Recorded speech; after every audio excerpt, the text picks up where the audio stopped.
Hello प्यारे बच्चों, आप सभी कैसे हैं? उम्मीद करते हो आप सभी अच्छे होंगे।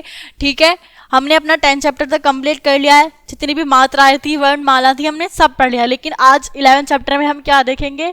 एक छोटी सी कहानी देखेंगे, चित्रात्मक कथा।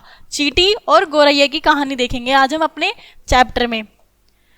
इस चैप्टर में ना क्या बताया गया, आप ध्यान से सुनिएगा इस चैप्टर के बारे में। इस चैप्टर में बताया गया है एक दूसरे की मदद करना। हमारे जो मित्र हैं, अगर हमारे मित्र किसी मुश्किल में हैं तो हमें उनकी मदद करनी चाहिए।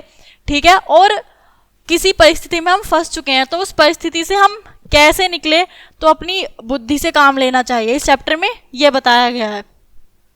चींटी और गौरैया की कहानी है ये छोटी सी। ऊ ऊ ऊ, चींटी जो है रो रही है, ऊ ऊ करके चींटी रो रही है। और चींटी बहन तुम क्यों रो रही हो? गौरैया चींटी को रोते हुए देखती है तो उससे आकर पूछती है कि चींटी बहन तुम क्यों रो रही हो?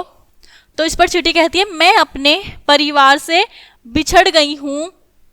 चींटी कहती है कि मैं अपने परिवार से बिछड़ गई हूँ, मतलब उसे अपने परिवार वालों से वो अलग हो गई है, उसे बहुत याद आ रही है अपने परिवार वालों की, तो वो इसलिए रो रही है। तो गौरैया कहती है आओ मेरे पंख पर बैठ जाओ, मैं तुम्हें तुम्हारी माँ के पास ले चलती हूँ।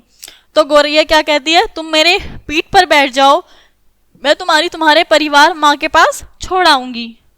तो अरे वाह, कितना मजा आ रहा है। जब वो गौरैया उड़ने लगी तो उसके ऊपर चींटी बैठी हुई थी, तो जब वो उड़ रही थी तो वो उसे इतना इंटरेस्टिंग लग रहा था वो उड़ना। वो बोल रही थी अरे वाह, बहुत मजा आ रहा है उड़ते हुए।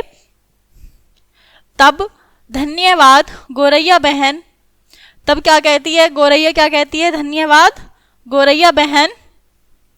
जब वो चींटी को उसकी माँ के पास छोड़ आती है तो उसकी माँ धन्यवाद करती है गौरैया से कि धन्यवाद बहन, तुमने मेरी बेटी को यहाँ पे छोड़ दिया है, तुम्हारा बहुत बहुत शुक्रिया। ठीक है, तो इस वाले चैप्टर से हमें क्या सीखने को मिलता है?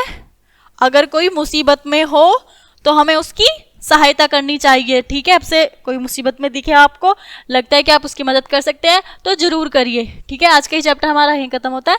मिलते हैं कल के चैप्टर में। धन्यवाद।